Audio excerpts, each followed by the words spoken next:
What's up, everybody? Welcome back to the Champion Living Podcast, the only podcast crossing the lines between the sport of rodeo and fitness. Today's episode, Paul and I are just diving into all of the current affairs of Champion Living Fitness and what we've been up to. Logan is on the road. He is with High Low Pro Rodeo. They are somewhere at a rodeo. I really don't know, but I know that he's working and out doing the thing. So we're going to get into everything big indoor winter rodeos starting up. So we've had Fort Worth kicking off. We've got Denver's been rolling here for the last month. It feels like our athletes are crushing it. It's been awesome to watch so far. What have you been able to watch any perfs so far?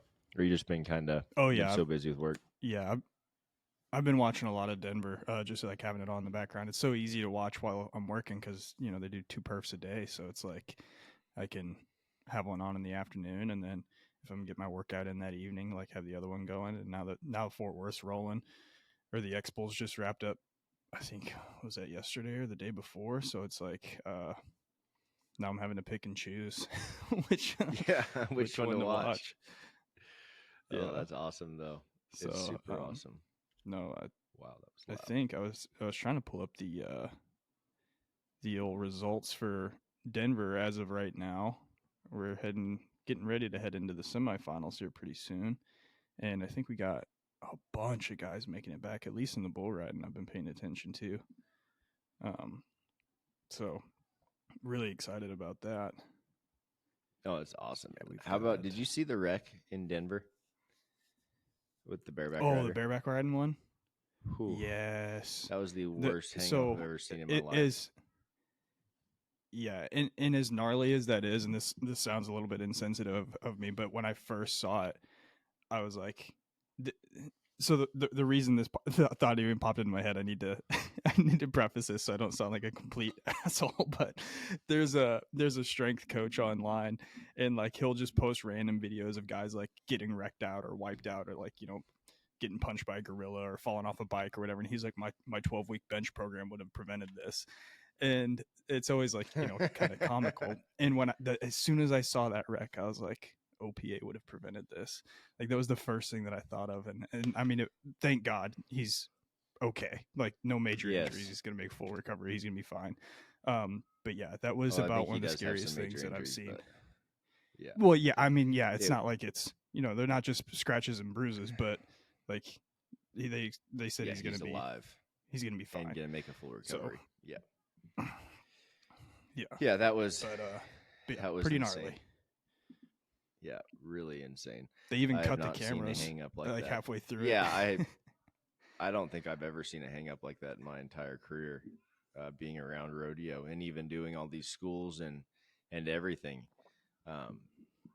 It just shows how important it is to have proper equipment to really make sure you know what you're doing and to get it all right before you leave the buck and shoot. How many times, young guys especially, we see get on, horse has been blowing really hard against, blowing their belly out against the girth.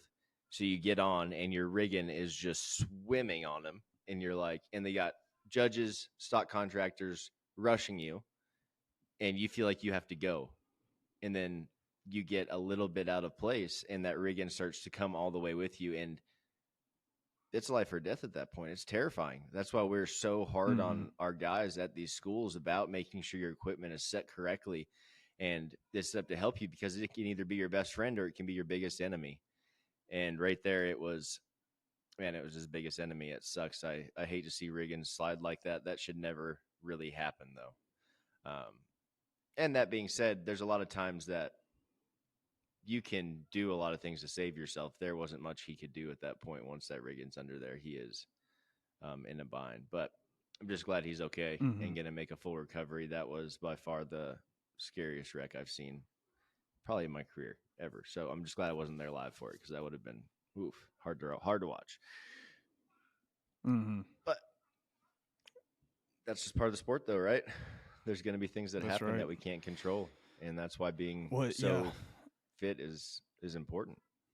I mean, unlike any other sport, like we can't call the play to stop. In NASCAR, there's a yellow flag and everybody slows down. In football, there's a whistle and everybody stops. Other sports, even the more dangerous ones like motocross or NASCAR, They can there's still caution a way flag. to shut down the chaos. And with rodeo, we bring in an element, another live being that doesn't. I'm not going Has to say its they don't own free understand the will. rules of the game, because they definitely do. But when they're playing the game, like, they're not going to stop just because. You know what I mean? Like, Yeah. they're still going full bore, and yeah, that's scary situations like that The definitely horse, happen. yeah. Horses, bulls all have natural instincts just like humans, and their natural instinct is to run. Especially Mm-hmm. horses when things are going bad, is to get out. And so you take an animal with that power, it's only going to be that's exactly what's going to happen is the man will be the rag doll no matter how big and how strong he is. That but being fit and being strong is going to help you. Man, it may not help you in that situation, like you still are going to get wrecked out, but what it's going to help is the added muscle to protect the bones, the possibly the ability to get back to your feet and stay running with that horse. Because in our schools, that's what we teach is like, you do anything to get back to your feet. It does not matter. I do not care what is happening. You get back to your feet and you keep fighting, because at that point in time, that's all you can do is fight. And you are quite literally Mm-hmm. fighting for your life, because those horses don't care, and they, accidents Mm-hmm. happen. So doing anything you can to claw and scrape your way out is a huge part of bareback riding. And being a cowboy is no quit, and just I will do anything to to get out of this at that point in time. But no, it's just an important thing to see every now and then. It makes it real. When everything is Yeah. going right for everyone, it's awesome. But it also uh takes away from that highlight that this is a very real thing, that you can get very seriously hurt. And I think, the last, not even 365 days, in the last 6 months, we've seen a handful of accidents that happened in rodeo that made it very real. So, um, you know, anything you can do to put yourself or give yourself the upper hand in this event, I think is a huge benefit. And if you are not doing it, you're selling yourself short and possibly setting yourself up for things that are not that great, when it comes to with the Mm-hmm. uncontrollable. Yeah. Well, I mean, the old saying is, it's not if, it's when. And so if your body's not prepared all of the time, then you never know when that when's going to happen. So like, you have to be prepared to a certain level. Mm-hmm. 24/7. Chase Outlaw always says, "Stay ready, so I ain't got to get that way." And I Yeah. mean, that's exactly what it is. Is like, you've got to be ready. Like, you can't just go, enter on a whim and hope that the bad's not going to show up that time, because the possibility is always there, no matter where you're at. Yep. Yep. A very, very important thing. And that also like brings me like to the mindset, right? The mindset of rough stock riders and any extreme sport athlete is so different than just your average Joe walking down the street. These guys are having to you're having to get okay and make yourself okay with the fact that something really bad could happen, and push that all to the side and focus on only the fundamentals that will make things go right. And that's what separates a lot of these guys that are so mentally strong and also extremely competitive athletes that are doing well, is they are able to kind of push that bad out and only focus on these simple things that are going to make this task a success. And that's the one thing I would say for Mm-hmm. especially rough stock riders going through any kind of fear. Dude, bottom line, everyone is scared as fucking shit to get on at some point in time. Like, that is just how it is, right? There is not one guy I Yeah. know that gets on as like, never been scared in my life. Like, fuck you, dude. Yes, you have. You have been scared. I have been scared. Everyone has been scared getting on. It's what you do with that fear that makes you that elite guy, or the guy that gets two jumped every time. And if you can compartmentalize that and just drown it out and focus on A, B, and C, lifting on your rig and setting your feet and tucking your chin, whatever it is, whatever event, whatever thing in life, man, like whatever it is, any scary thing you're doing, block out the bad that can happen, focus on controlling only the things that are going to make whatever you're doing go well. And it's going to go pretty damn well. It's crazy. That's the hardest part, is it seems too simple. It's too easy. Too easy to only Mm-hmm. focus on that and it goes well. It's like, nope, that's it. Just focus on those things and it's going to go well. So we talk about that a lot in OPAs as well, just the mindset factor of a rough stock athlete. But I see so much in my life now as a business owner, as a hunter, as just a competitive guy that likes to win at doing life. Like that mindset has helped me so much outside of the arena in being able to compartmentalize a chaotic moment and make it doable and make it a calm, peaceful thing for me. And rodeo teaches everyone how to do that, or gives them the opportunity to learn at least. And that's why I think cowboys are and cowgirls are so dang good at overcoming adversity and overcoming and doing big things in life after rodeo, is because they have this mindset, they have that winning mentality, and they know how to compartmentalize and manage chaotic moments. Yeah, I think that's like one of the toughest mental parts about rodeo is that, especially when you're first getting started, like the cool thing, it seems like, at least like when you're kind of like looking to the guy or the guys that you look up to, you're watching them move, and it's like, oh well, they don't look nervous or they don't look scared, and so you're like, oh well, I must have to try to put on this front that like I'm not nervous or I'm not scared. And in reality, like you said, everybody's a little bit nervous to some degree, maybe even scared, like maybe even like all the way down inside, just like shaking in their boots. But the cool thing is to like, put that aside and not think about, or at least put on this front that you're not scared. And so I think guys run into that and they're like, oh, well, maybe I shouldn't be scared, but I am. And they're like, start questioning themselves and doubting it. So like a funny story is, I don't think we mentioned it on the podcast yet, but I haven't been on a bull in over 2 years. And so at the OPA in Australia, some of the guys were kind of ragging on me and talked me into getting on one. And I said, okay, I'll get on one, but I'm hand picking the one that I want to get on that I know is not going to kill me. And so I hand picked this little herd bull that we'd bucked like, I don't know, 8 times for the guys that were just, kind of younger starting out. And I was still scared, man. Like I was scared shitless. I was scared for you. Like I had butterflies for you. I was pulling your rope. I was like, God, I hope he knows what he's doing. Yeah.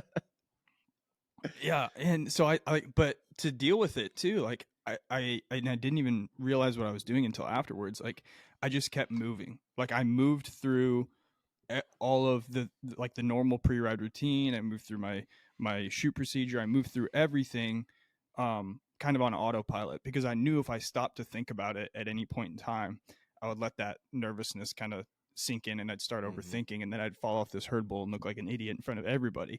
And that was probably what I was most afraid of, was like picking a really easy one to get on and then falling off and looking like an idiot. And but I think that was a really effective strategy, and I wish I would have known that more during my competitive career. Is like, if you just go through if you establish a pre-ride routine, you establish like your shoot procedure, and you do that the same way every single time, and you move through it like with speed and efficiency, you don't have time to overthink.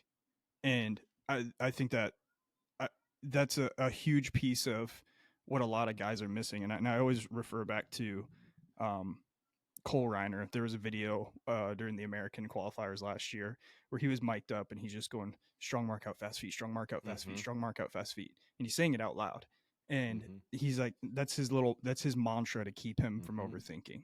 And so even though he's nervous on the inside, he's repeating this mantra, and then that's allowing his brain to not start this downward spiral of overthinking, and he can go out and he can do the basics of make a strong mark out, fast feet, and jump after jump. It's the same thing. Your spur stroke might look different than they did the first, but at the end of the day, you're really just marking them out again, right? Is that technical bareback terms? I mean, but, you're there. At the end of the day, you're just resetting. Yeah. So, it's the overthinking thing, and having a routine, I think, is probably one of the biggest things guys can do to combat that. And something to note is, like, if you are someone that has been in that constant vicious cycle of overthinking and kind of being your own worst enemy, I was that guy when I was rodeoing hard. I was a head case and took an injury and a long time off to be able to reteach myself and relearn all of the bad habits, or correct those bad habits that I taught myself in the past. So when I got to the rodeos the first couple times after getting back on, it was the strangest feeling to me to not be going in a downhill spiral there at the rodeo, like Mm-hmm. mentally thinking about what's going to go shitty, oh, things I can't control. I had my systems in place. I had a warm up routine. I had a routine literally for every minute from getting to the rodeo till when I was running my hand in my rigging and getting off and putting my gear away. Like it was all routine. I remember sitting there in Lake Charles, my first rodeo back. I'm like on the buck and shoots. I put my rigging on my horse and I am so chill, like so calm. And it's weirding me the fuck out, dude. Like I remember sitting there, this is not normal. I do not like this. I do not. Why am I not, overthinking this? And I remember sitting there and being like, this is what it should have been like the whole time. This is what you Mm-hmm. should have been feeling. This is what everyone always said they felt before getting on, where they felt things starting to click and go right. And the hardest part about that was not reverting to my old ways. Even though I had practiced for months and on end with perfect reps, I still had that tendency to want to go back. And then once I could tell my brain, no, we're not. We're lifting on our rigging and setting our feet. That's what I told my same thing as Cole, like same two words. I lift and set my feet, lift and set my feet. I would literally be riding horses and I would be saying to myself, set them, lift, set them. Like the whole time self-talk is Mm-hmm. happening. Like and it worked for me great. And I loved that being able to figure out the puzzle finally. After all those years was a Yeah. cool feeling to get it down. But it really is that simple. So it's a cool thing to talk about that we don't talk about that Mm-hmm. often. Yeah, I'm the same way as you. Like, I was a head case, and like I feel like I know so much more now, um, than what I did when I was competing, which is it seems so strange, but like I almost study the game more Oh, at I've this studied it point in way my more. life than I did then, and I thought I was consumed with it then, but I'm even more consumed with it now, and I have this outside look, like I'm disconnected from the end result a lot of times because I don't have any dog in the fight. Like I don't have to, go get on at the end of the day. I can Hmm. just study it from with a clear head and a detached emotional perspective. And one of the other things that I'd kind of like it happened across recently was like I never understood. Like old guys would always say like, you got to ride them jump for jump. You got to ride them jump for jump. I don't know if Jump for they ever jump. said that in the horse riding Yep. events, but in the bull riding, like ride them jump for jump. Like don't second guess them. Ride them jump for jump. I could never figure out what that actually meant. Like, like I knew, like I understood. It's like okay, yeah, don't second guess them, but like I could never make that work for me. Like I couldn't Hmm. figure out like how to apply that to my own riding, and I had kind of reflecting on some past rides that went well and ones that went horribly wrong. I finally kind of put together the pieces together. Is like when we're riding jump for jump, like each jump is a new battle. Like in bull riding, there's the jump and the kick, so everything's like a 1-2 position. So jump number one, I battle the front, I battle to meet the kick, that jumps over. So now there's a new battle, and so like when you're not waiting on the whistle to happen and you're not starting to like overthink or clamp down when you're constantly fighting, when each jump is a brand new fight, like you ride when the whistle blows, you're like, oh, I'm not done yet. Like I want to keep going. Like this is fun. I'm having a good time. I'm winning each battle. And if I could have if I could have known that about 5 or 6 years ago, that would have been really great. But I could never put those pieces together. Hmm. Um, and I don't know, maybe somebody just needed to explain it to me a different way or something, but hopefully that analogy helps somebody else because man, for the longest time I could never figure it out, and it was just a Yeah. another another ingredient in my overthinking Hmm. recipe. Yeah. And that's, man, we just didn't have OPAs. We didn't have an opportunity to No. go to a school like this and learn all of the secrets that no one was willing to share when we were starting. And I think Mm-hmm. back, the culture back then was different, and guys were really, really proud of their path and their journey there. And they weren't too keen on sharing the secrets unless you got in with them, unless you start traveling with them and got in. It's kind of weird to say, like the cool crowd. And it was like that. There are so many tips and tricks to the traits of rodeo that are not talked about until recently. And even then, we could give away all the secrets, and you still have to do the thing and have everything line up correctly to have it all go correctly. Which is what we're figuring out. It doesn't matter what the information we give out. First of all, there's only a handful of people that are going to invest in themselves enough to come and learn the information.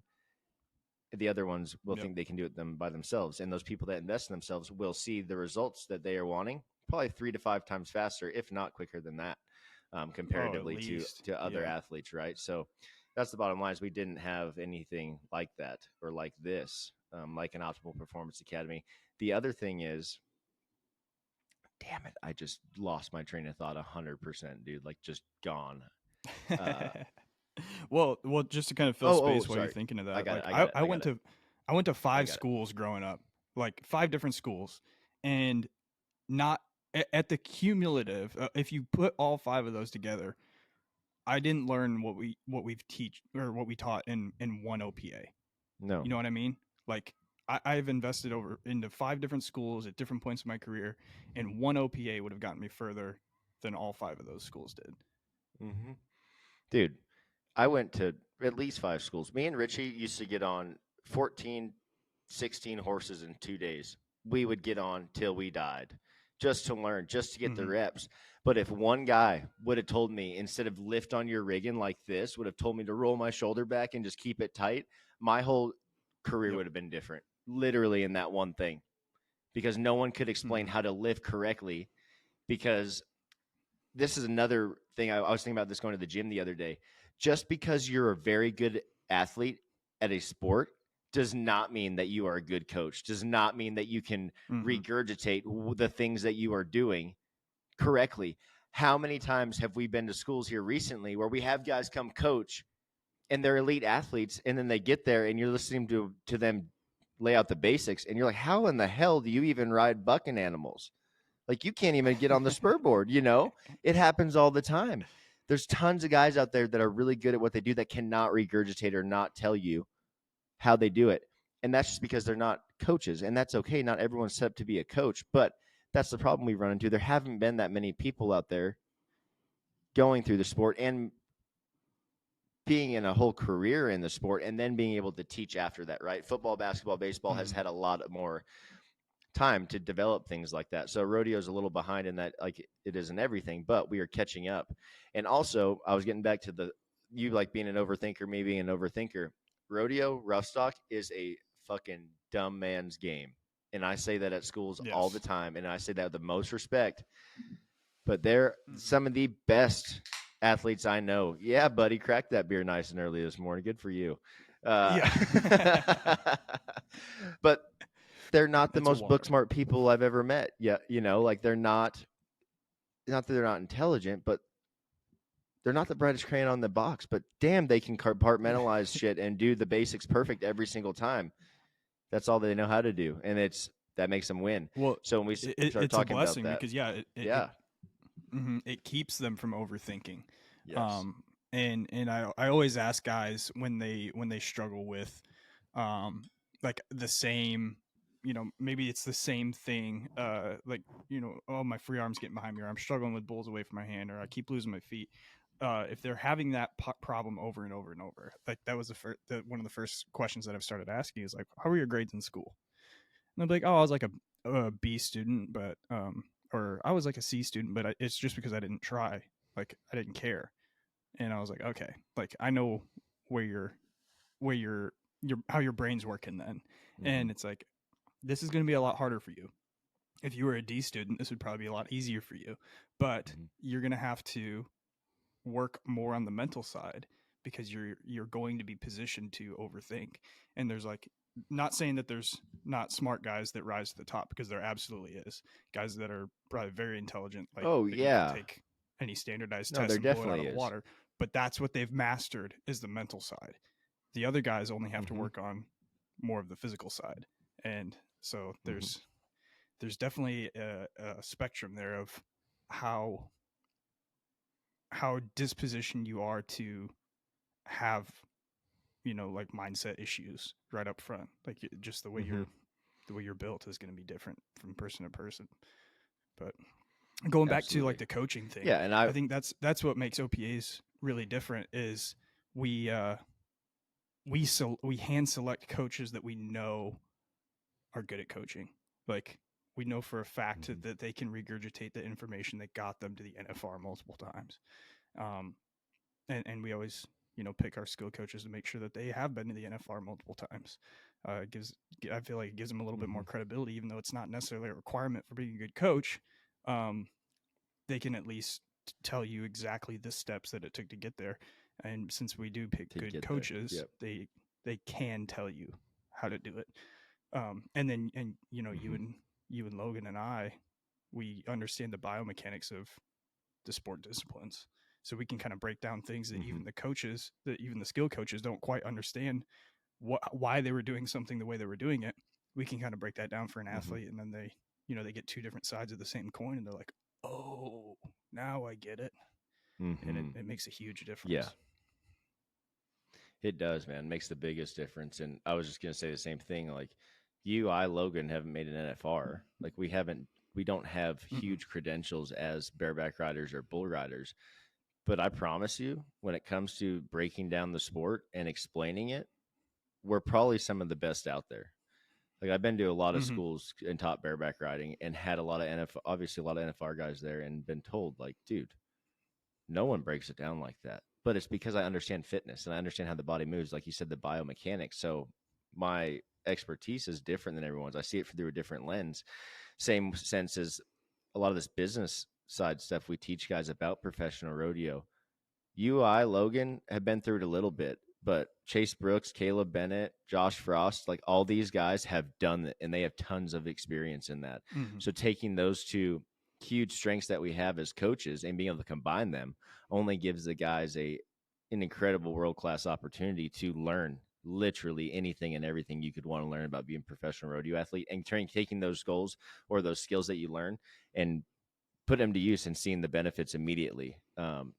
How many it happens every time now, not how many times, every single time we have an OPA, guys leave there because they go to rodeos and they win. And every single time we've done one, we've had at least one guy call back and say, hey, dudes, just won all my money back that I spent to come there. Like, thanks. Can't wait to continue this. It's awesome, man. It's so cool to see. And it's really Charlie what in the bull riding put in his takeout. Yeah, Charlie from Australia in the bull riding, he won the rodeo, I think, the following day after we finished the school, and then he just took second at the one last night. So, I mean, he's cool. Won his money back probably 2 times. But he showed up and put the damn work in. He was diving in headfirst to the workouts, to the classroom time. The guy got on like 8 or 9 bulls a day when we bucked animals. Yeah, he did. He didn't quit until he made the ride he was satisfied with. And his progress was unreal from his first bull that he got on till the very last one. It was crazy. And it just shows that the amount of confidence you gain from that is huge. We had another guy came to one of our clinics. He was a young kid. He's just finished in high school. He qualified for the junior NFR. And before he came to our school, I had no idea of this, but apparently his dad stopped us in Vegas and was telling us that, his son was having a really hard time mentally. He was in a hole, could not ride a broke stick horse, and came to the school. And after was like, he literally said he showed up to the house and he didn't recognize him, like how he was conducting himself, how he was talking. Like, it totally changed how he viewed his career, his abilities. And I think he won 3rd over there at the national junior high deal, or the national junior finals. So this thing, man, can turn anybody around. It can help anybody at any stage. All you have to do is make the decision to invest in yourself and see it as an investment. What you put in money wise, you are definitely going to get it back out on the winning side of rodeos. So I'm excited we just announced the bull riding OPA. We're going to be in Pueblo, Colorado at PBR SPC. Super stoked to be teaming up with them. Jen is the head of the PBR SPC. She is outstanding.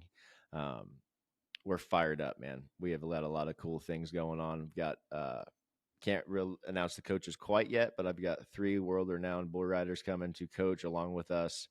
HOOEY is providing dope swag. Colorado Craft Beef is going to be helping us out with some lunches, some fresh beef, which is, man, they're so outstanding. We got really cool things to announce coming up with them as well. We'll be getting to in the next couple episodes. But big things coming up for Champion Living. If you are a bull rider and you want to jumpstart your career in professional bull riding and learn the ins and outs, the do's and don'ts of how to make the NFR, how to make the PBR World Finals, you need to be at this school.